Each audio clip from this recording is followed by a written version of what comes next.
Buongiorno a tutti ragazzi, siamo Valerio Tinalli e Valerio Cianfrocca di Ludus, con un ospite speciale direttamente dagli Stati Uniti, Leyla Johnson, a cui abbiamo inviato delle domande, perché lei è la CEO di Mohawk Games, questa casa indipendente, e avremo piacere a fargli delle domande, risponderà, insomma, e sentiremo un pochino che cosa succede nel mondo delle case indipendenti di produzione di videogiochi.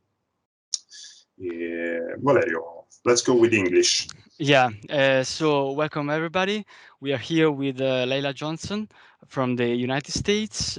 She's the CEO of the independent software house Mohawk Games. And we managed to arrange this interview with her, and she will provide us with some information of about the American industry of video games. And we are very pleased to have here and can ask her this question and listen her answers.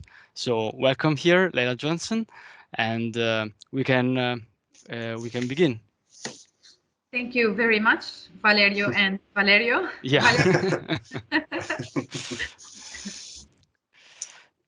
And so, Leyla, we will start with the first question. First of all, as we know, you are the CEO of a renowned independent software house, the Mohawk Games. And would you tell us, for beginning, how and when this experience began? Sure. So Mohawk Games started in 2013. So I'm an owner, and I run the studio right now. So we've been around since 2013. We started with a small group of people that grew slowly. So on average, we've been about 8 to 10 people, the core team.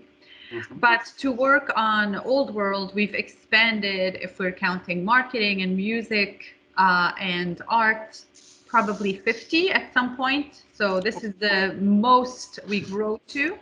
And then we shrunk back to the core team.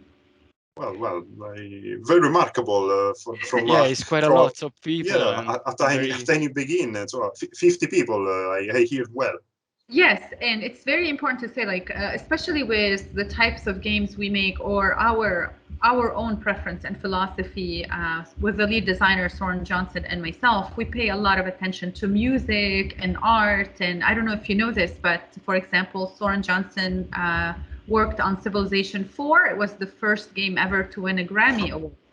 Yeah. So when it comes to music, we've worked with multiple composers from around the world, with singers from around the world, with musicians from around the world. So I'm counting everyone who works with us, and that amounts to 50 people. Very, very nice, very impressive.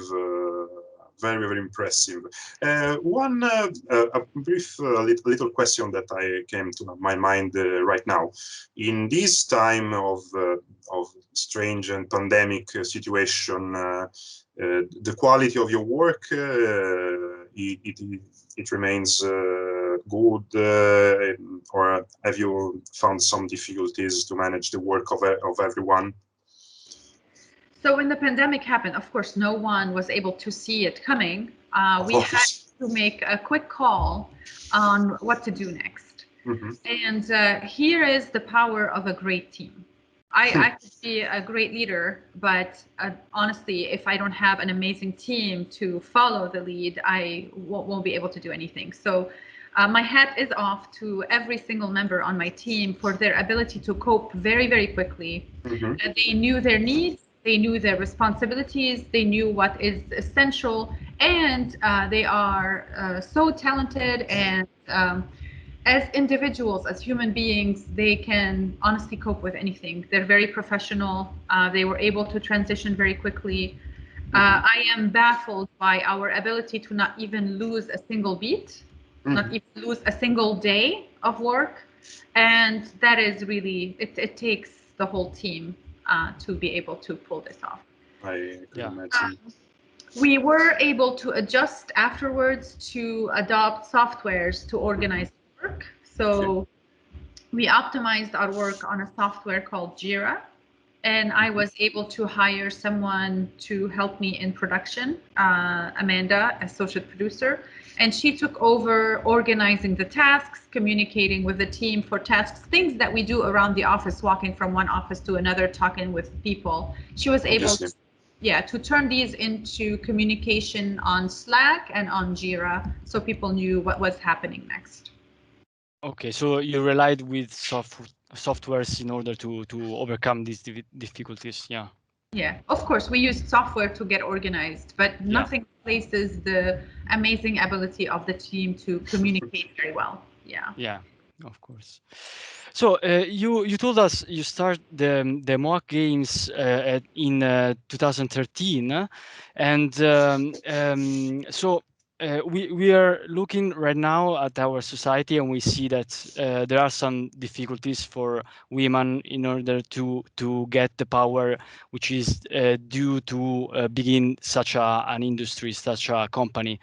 So have you ever found difficulties in this world, and do you think there is a gender gap in the world of developing video games? Mm-hmm.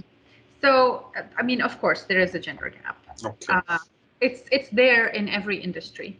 Yeah. Unfortunately, is there a gender gap also in the game industry? For sure. I also think that the game industry, but that's also my personal opinion, can do something about it much faster than any other industry. It is the newest industry, probably, but it is one, in my opinion and experience so far, it's one of the fastest to find solutions. So I have faith that the games industry will be able to close the gap faster. I can't say if it's ever going to be closed, but I feel like the games industry will be able to find solution faster than any other industry or department. I really hope that we get to a place where this is less of an issue for our daughters, for the future generations. Yeah, of course.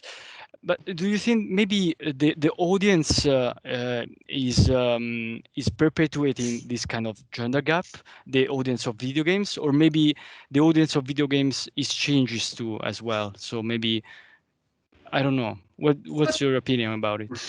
I think changes happen all around.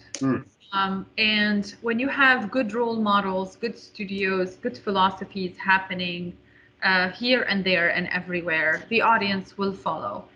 We have a huge responsibilities as studios in the messages we deliver.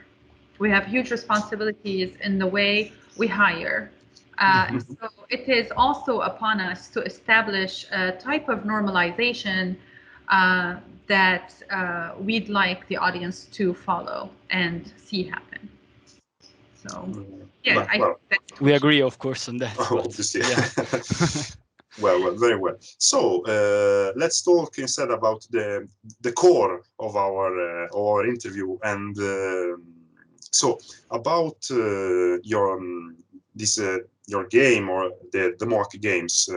In your experience, do you think that in general now the historical video games are gaining momentum in nowadays market? Yes, definitely. I think maybe because I work in the industry with this specific genre, I am thinking it. But I also think that outside of all of this, the historical games are gaining momentum, and it's great. You know, this is what I like working on. Yeah. It's great to see, you know, the bits of history coming through in games. It's really amazing. Yes, of course, because let's talk about, for example, all the real strategy games that now are returning in massive scale on the video games marketing. So maybe it's just a lucky momentum for the historical situation. Yes, I mean, I feel it's a momentum, and I don't only feel that it's in the games industry. I also feel that it's also in the movie industry. Like, if I don't know if you're also noticing there are a lot of series on TV, at least here in the United States, we have them, and I know that they exist also in some parts of Europe. But we have, like, on Hulu, I watched The Great. There was a series about Peter the Great. That was really interesting. It's historically adjacent. So, yeah. they had some series with Rome. They did the Rome series. That was really nice. There's one that's Hannibal of Carthage. There are a lot of documentaries that are surfacing about the old world, the ancient civilizations. So I feel like there's a huge interest globally in history. And it's not just US-centric anymore. So it's really around the world. Even in the games industry, it's not US-centric. Like if you take, for example, Total War's last success was Three Kingdoms, which is in China. In China, yeah. So it's really good to see something that's just not the United Nations, not that's just the US or Europe-centric or kind of from all around the world, diverse historical stories, new highlights, and things that we just generally do not read about or know much about because other civilizations have taken the highlights. So it's good to see other places in the world shine in history. Very nice, very nice. And about your company and so on. So what's your point of view around the independent video game scene? And do you think that, of course, we already talked about the momentum of the historical video games, but do you think there is a fierce competition, is getting fiercer, or maybe there is cooperation, or maybe the market is so wide that there is no actual frustrating competition and so on?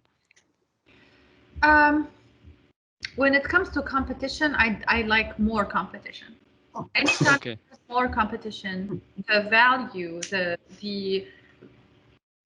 of the product becomes better for the consumer, for the players, right? We wanna raise the bar, and I hope one of those companies that actually raise the bar. So if we're gonna do something, do it well, which makes it even, we're offering better products in general to the audience. I'll give a parallel example to the movie industry because the games industry is probably twice as large as the movie industry today. Back to the movies that were made in the 80s and 90s and we watch them today, we'd be like, oh my gosh, what was that? That's true. It's kind of good to see that we are growing, we are improving, and we are offering something to the players that we'd like to watch 20 years down the road and not totally facepalm, right? Not like, oh my gosh, I can't believe I created such a product. Speaking of which, if you go back and play a game made by our lead designer, like Civilization 4, till today it's getting praises. If you go back and play a game that we launched 5 years ago as Mohawk Games, Off-World Trading Company, we still play it today. We still enjoy it today. And we want to create something we'll play 10 years from now, and we still enjoy it. We're very, very particular about what we do. We pay attention to every detail. We do not lazy. Like, we don't say, oh, you know what, that's it. We've published the game. Let's just move on to the next project. We go back. We really like to get as close as possible to the perfect product we can get. So I hope we have competition. I hope we have fierce competition that only can. That's a very interesting point of view. Yeah, exactly. But anyway, do you think the beginning is kind of harsh for a independent software house, or do you think, okay, of course you have to find the proper team and so on, but do you think, I don't know, that at the beginning there are some issues that can be changed and so on? I think that for any startup company in an industry that has a lot of competition, I mean, we don't really know how many studios open every single day, right? How many new ideas for a new game are happening every single day. And around that, you'll find a team. Sometimes a team of 1, sometimes a team of 2, sometimes a team of 200 or 2,000. So, but for small studios, there's always high risk. Yeah. Right? Every time you're working around an idea, there's high risk. So I wish I can tell someone, oh, this is the set of things you need to do to become a great studio or to survive, as a studio. I don't know what advice to give someone today. The industry is so large. There's a lot of competition. I hope that big studios or publishers provide enough time to listen to new, fresh ideas, and not just work with the same big houses over and over and over again. It's also better for the consumer. Yeah. Because you are listening to new, fresh things. Hopefully, if we ever have enough success, and we do not want to become a huge studio, that will go against our creative modes. Both myself, I think, and I think I speak for Soren as well. We want to stay small. We want to continue creating. This is a good life to live like this, being able to create things we like to create and having that freedom. But I hope that in some ways, at some point, once we are comfortable and maybe older, we start giving back to smaller developers who have good ideas, want to help someone from the industry help them. We'd like to probably get involved in something like that instead of retiring. Nice. Yeah. Very nice. And for another question, we see that in an online speech you gave last fall in a conference promoted, if I remember correctly, by the Value Foundation. You talked about the process of mechanizing history for obviously the history games. Can you explain this concept, this mechanizing history? Yes, I'll try. Okay, we are here for it. So it was a big presentation, and thank you for remembering it. Yes, so at Mohawk Games, yes, I am the CEO, but I am also the narrative designer and the 2D art director. Mechanizing history. I was thinking of my role at the company one time, and I do not work a lot with little small mechanics as much as the lead designer does. I work with the events and the historical research and the general narrative. And I have to figure out a way to make the events that pop up interesting in gameplay. Okay. So, and because I'm researching the biographies of the leaders of Old World, we have 7 civilizations. Rome is one of them in the ancient world of the Mediterranean. It starts with Romulus. Yeah.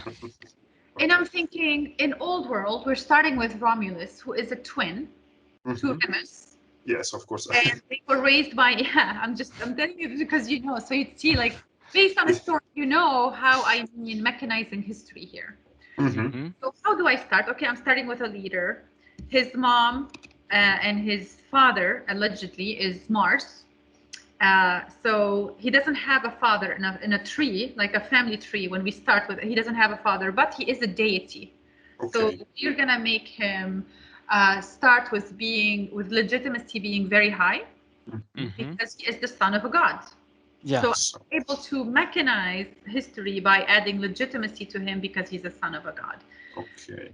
And then I need to have a relationship with family. So I made his relationship with his brother very cautious and plotting against. He ends up killing his brother. Yeah.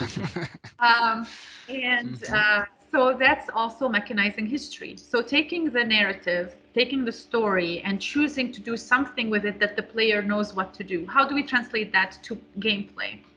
And then I gave him a trait.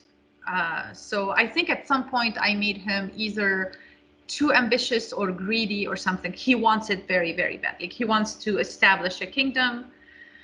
Of course, there are parts of the story that were very hard to work with, like, you know, the Sabine women, and what do we do with that type? history. We don't hide it, of course, but we try also not to bring it to gameplay, because it's so dark that we don't know how to offer it to the player to do anything with. How does this bring you bonus to your kingdom? Yeah. So yeah, we started with that. So this type of call when we are choosing the bios for leaders, for example, is mechanizing history. There are so many events that happen in history that we adopted in events that took place in history, and we give the player options to choose from. One of them actually happened in history, and they can choose it. And based on that, they get either growth or legitimacy, whichever depends on the event itself. They can unlock a tip, something from the tech tree. They can gain a trait, etc. But that's all mechanizing history. It's turning stories into tangible effects in the gameplay. Very interesting. The world of developing games is full of challenges like that. I like this kind of kind of representation of events and so on. Yeah. So we're talking again about Old World, and we saw that you put a strong effort around accuracy, and there are, of course, you just explained that there are some liberties that the player can take from historical facts, but you always remember the historical facts, as you already said. So within the mechanizing of history, how do you think that the developers can conciliate this accuracy with the playability of the game? Do you think the effort to make an historical game too much historical can hurt the playability and vice versa, or? So it's a very important question. I think that it will never get answered and closed, because each person who's going to try to answer this question is going to answer from not objectively. You know, there are so many different answers to this question, and it's really based on the people creating a certain game or not. In my viewpoint, historical accuracy is important. As we start the game, we have the historical accuracy. We took some liberties in the sense of we went and consulted the references when we were creating the worlds originally. But as you probably know, history isn't facts, right? The myth of Remus and Romulus, like when were they really born? You know, did they really, you know, what really happened to them? So you have to also be a bit of an artist narratively to fill in some gaps. And that's also, of course, historical freedom. We're just liberties we're taking to make the right call, the right assumptions based on the amount of reading we've done. And we've done 4 or 5 years worth of reading. So it's not like... Yeah, it's a huge work.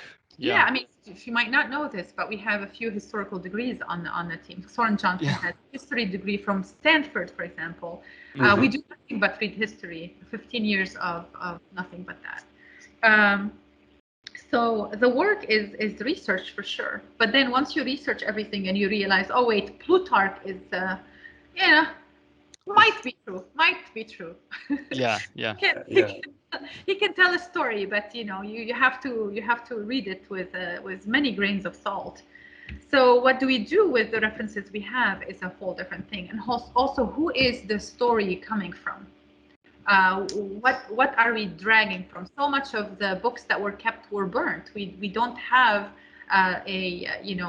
we know the story from Rome and Greece. We don't know the story from Assyria and Babylonia and Persia. And we don't have the other side story. Where are their records? So when we offer something to the player, We research it, and then based on our best call, we offer to the player the way we think this is the bio we think happened. The liberty we took is when it comes, for example, to women. Back then, women and men weren't equal. I mean, of all the civilizations that were there, Rome was the newest. If you look at the 7 civilizations we have in Old World, Rome was the newest civilization. We have Phoenicia before Rome, we have Persia, Greece, all of the other civilizations that existed before. And even with Rome, men and women weren't equal. How many women Caesars were there? Right? 0. Yeah. So, but we had to look back and choose. I mean, Dido was a queen, so we went to Dido for Phoenicia and Carthage. And Hatshepsut was a queen who declared herself a man to be a pharaoh. Yes, yes. So, but men and women weren't equal. So what we did with Old World is whatever a woman can do, a man can do. So you have an archer who is a woman and an archer who's a man. You have workers who are men and women. In this case, that existed.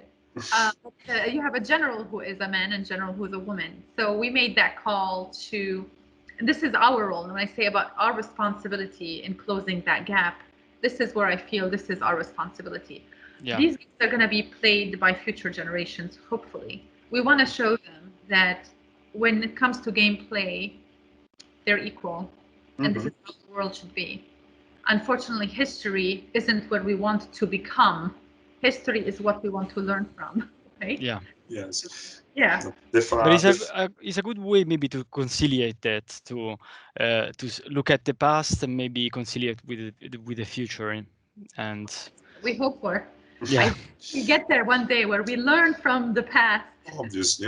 Yeah. And fun fact about how many women were Caesar, 0. But the fun fact it was that in the Byzantine Empire, the heir of Eastern Roman Empire, there were some empress, several Irene, empress, Zoe, Theodora, and they all they were always strong leaders, because they lived in a very sexist society.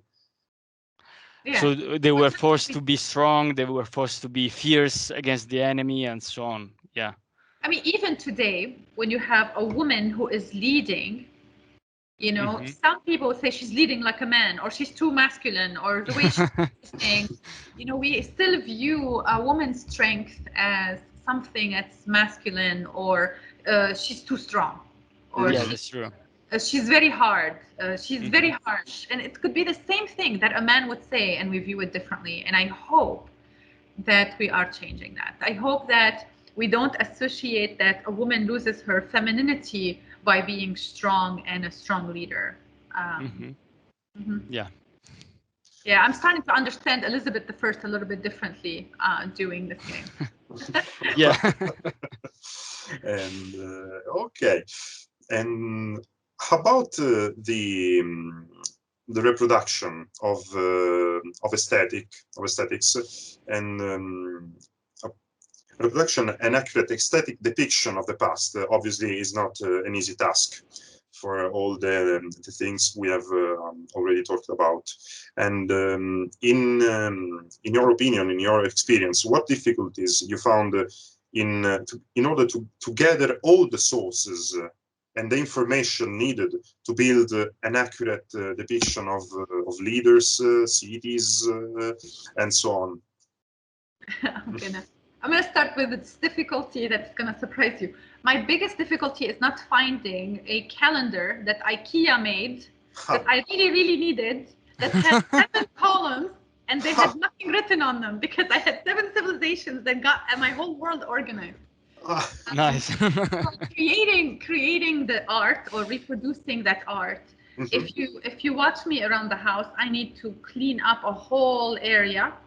Leave it without any pets or any humans, little humans or older humans, anyone coming into it. It's like this organized chaos that I like. They have different things and different colors and color palettes that I think, for example, Via Recta was like that, or I think that the colors of Asteria's wall were like this, or this is how the hanging gardens would have looked like. And I would cut up pictures and make a small little collage, and I'd talk to my artist and I say, this is how I think it is, these are my references. I take photos with my phone about things that I think that I can't draw. I cannot draw. So I go on the internet looking for images that match what I'm seeing in my head, and I send them to the artist. In the beginning, it was hard because this is a new relationship with the artist. He needs to understand what I'm seeing in my head.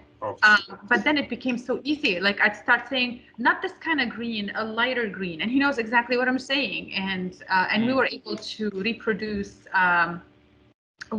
based of course on research and history, reproduce paintings like the Ishtar Gate, and we got enough made that we got the attention of the Ancient History Encyclopedia, which now is the World History Encyclopedia Online, and we have a collaboration with them. We're working together. So they took our images and they used them on their websites. We got the attention of the British Museum. They added one of our paintings to their virtual tour. Nice. So, nice, very nice, yeah. turning one of my rooms into this chaotic hell was actually and it's so much fun. Wow. Yeah. And so, in another question that I think about right now, in your opinion, okay, which is the most challenging part to create an historical video game, like the reproducing the society, the music, aesthetics, all? For me personally, it would be insecurity. I always doubt that I have all the story. So when I read everything about Dido, Queen Elisar, I doubt that I have all the pieces of stories. So I keep digging. At some point, I've learned that the priority is to finish the product, or I'm holding someone back, or but it is that insecurity. And then there is the convincing the players that it's okay to take liberties the way we took them. Like the message is more important than accuracy in this specific, like when I said that there were people on our Discord who came from people from the community who's like, but this isn't accurate. Women weren't equal and your game should not present them as equal. And I'm like, I understand they weren't. And we're not stating from the beginning that they are.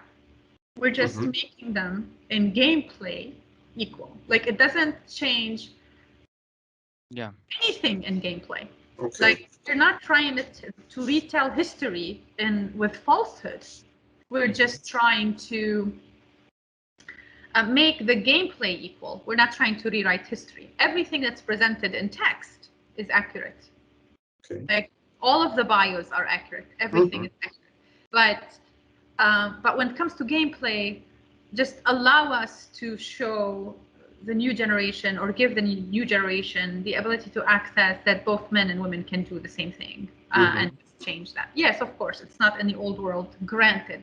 But I'm trying to create a game that is based historically on the old world, I want the gameplay to give us a taste of how we hope the new world would be. So the dilemma is up to the player to utilize a female character or a male character inside the game. Basically, the dilemma is making the right balance. Yeah. The dilemma is creating the right balance. We have slavery. What do we do with slavery? Exactly. We can't pretend it didn't exist. What do you do with child labor? Yeah. What do you do with biographies where, Mars forced himself on the mother of both Remus and Romulus? What do you do with that type of history? Dido's brother killed her husband. Ashurbanipal killed his brother. Cyrus, his grandfather, wanted to kill him. It's very the ancient history in particular is very, very cruel. So Exactly. you have to, there are so many challenges with history. I keep saying this to my friends. I don't think the Old Testament should be in public libraries. Yeah, that's true. It's very harsh. Yeah. So, and okay, just to finish this interview, we would like to ask you if you have future projects, and if you want to talk a little bit more about Old World, if you want, and about the future of Mohawk Games and the projects you have in mind. yes, of course. So we can't talk. I can't talk in depth into where we're going for many reasons. Obviously. We have so many options. We have 3 different projects we're hoping to work on, and I put everything on hold until we release Old World, which July 1st it happened. Mm-hmm. And now I'm gonna take 2 weeks kind of off of Slack, off of communication, but I'm gonna be working on focusing on our next steps. Mm-hmm. We are gonna create more historical games. We're gonna create them in different forms. Hopefully, an RPG is coming. Okay. Very nice. Yeah. Very nice. Yeah, we have a good theme, I hope, and it's a good historical theme, and we're gonna have a lot of fun with it. I mean, I can't stop my brain from working around it. I try to focus on the moment, as now we have a huge product, Old World, on the market, and we're still taking care of that and optimizing that. But we have some really, really fun historical ideas that we want to play around with. The most historical will be so far is Old World. Okay. With historical accuracy. We might even get more historical with DLCs coming out with historical accuracies. We're gonna revolve them around specific historical events or specific historical nations. Mm-hmm. But this is the most accurate we'll ever be I think for now as a studio, because our next ones are going to be historical, but historical accuracy isn't going to be the funnest aspect of them. We have a specific idea that I think is going to be appealing. Okay, nice. So you in the future you will also come back to Old World and then add in something new and maybe expand the product and so on. The product is receiving a lot of good praise and good reviews, and we're going to continue taking care of the main game, which is Old World. We're going to continue optimizing Old World as the main game, and we're going to create DLCs that can be more historical than the main game, because we can be nation-specific, civilization-specific, not just the nations we've created, but other civilizations. We want to go into areas of the world that are less known and bring them to light. Yeah. You know, you being from Rome, you know, Rome is one of the favorite babies of history. So we want to we know as well. Yeah. We want to move away. I would love to create something around Ethiopia, for example. Oh, nice. Yeah, that's interesting. Yeah. So we'll see. The world is our oyster.